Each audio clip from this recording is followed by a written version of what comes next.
Hi, with Julian on the Browner and a review of the movie Pearl, which has been one of the most talked about horror movies of recent memory. And it's a film by T. West, a director, who made the movie X, which I just reviewed. And a lot of people said that X and Pearl were the twin towers of 2022 horror, and that Mia Goth, the lead actress, was the pinnacle of what's going on in cinema at the moment. To be honest, I would say that probably the four hottest properties in acting at the moment are Mia Goth, Anya Taylor Joy, Pedro Pascal, and Bella Ramsey. She certainly seems to be at the apex of the zeitgeist. So X, I didn't see it. I didn't see what was happening. And I would say that I wasn't prepared for the golfing class between X and Pearl. X was a movie where four people go away to make a porno in some remote country cabin. That side of the whole film was really quite interesting, and Mia Goth was one of the leads of the whole endeavour. And the couple that own the farm that they rent a room on ended up being twisted Texas Chainsaw Massacre serial killer people. I found the horror side of it much less interesting than the porno side of it. It became a little bit rote. It was good. I gave it, I think, a 7.5 out of 10, but it was not great. I didn't think. I thought, yeah, I can see that there's this spark in Mia Goth that's something incredible. But I watched Pearl afterwards. So the old lady in the X movie, there's an old lady and an old man that own the farm.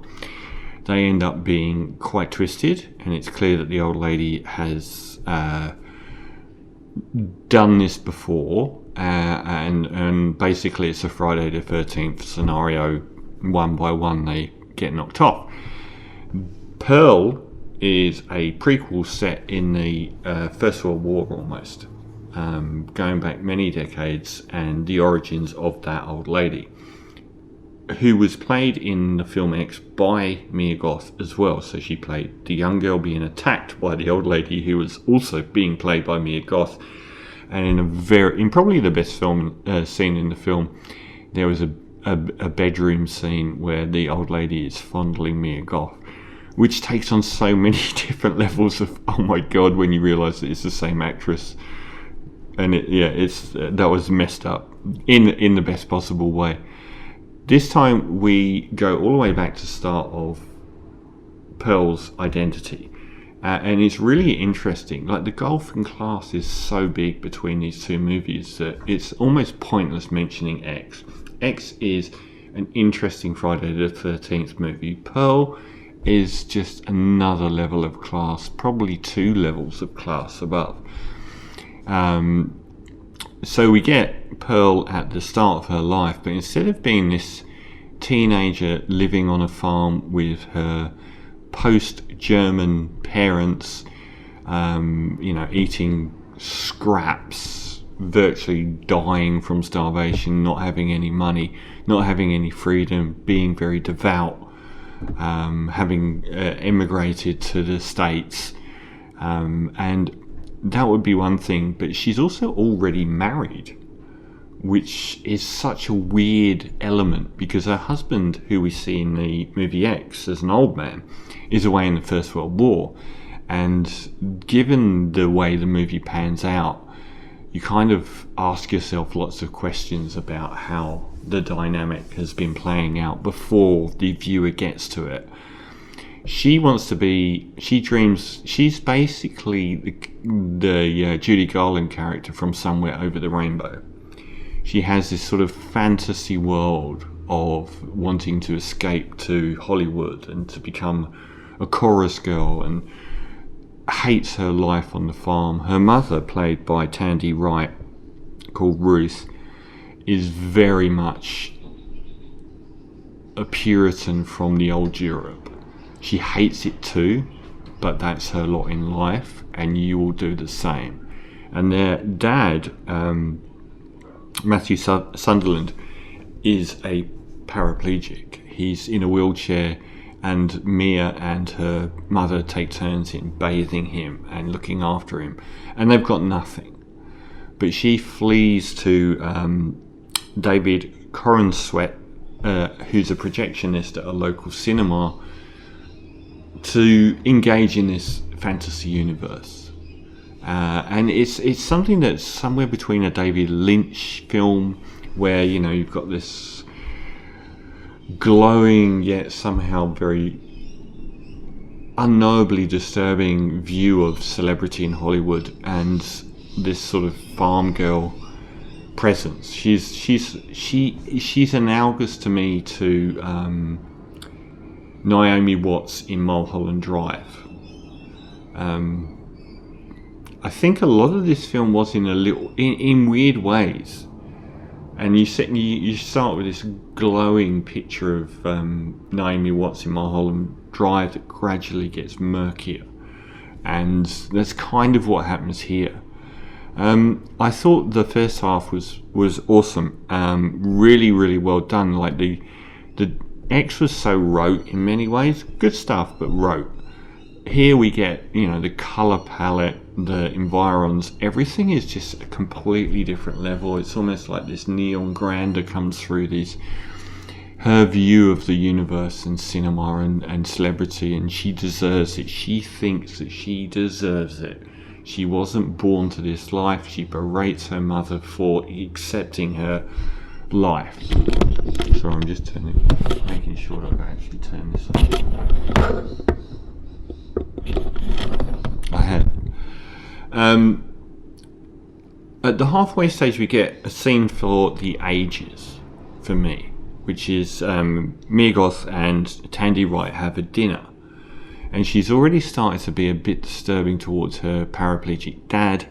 Very uncomfortable bath scenes, and her dad has to act with his eyes because that's all he's got. He's pushed around in a wheelchair all day. Great stuff if you're in an impoverished farm in the 1918 or something, or whenever it's set. The halfway stage there is this amazing scene, which is a dinner table scene between the mum and the daughter, where the mum's and the lighting is going off outside, and she starts to drop hints. You can't pursue your dreams, not because of normal reasons, but she hints more and more because people will start to realise who you are. And I found it electrifying. And that whole thing plays out so wonderfully. But then this whole second half of the film is just Mia Goth opposite someone. Sometimes that someone is a group of 3 people when she does her performance to become a chorus girl or to go off travelling and become an actress. But mainly it's opposite one other person. It is just acting. There's not really any action. There's not really any gore. And these 4 scenes that virtually occupy the rest of the movie are an absolute masterclass in filmmaking. You could do them on a stage play without changing anything. And it really changed what would have been a great movie into an exceptional movie. For me, like each scene, you get inside me as we've been taught to love her for her inner spirit, and now we're really worried about this person we've grown to love. This exuberant, natural, innocent person has a lot going on underneath. And the scenes get progressively worse and more intense, and they're long form, and they play out in great manners. And I just absolutely worship this film. It was so much better than I thought was possible from it. And I'm going to go into hyperbole a lot here, but given that I'd already really rated this film aesthetically, homogeneously, everything fits. Like the whole cinema world and the way it's shot and the colour palette and everything, and her own farm life and everything would have made a great film on its own. But I genuinely think this might be the best portrayal, most complete portrayal of a psychopath I've seen in film. It made me think back to Psycho.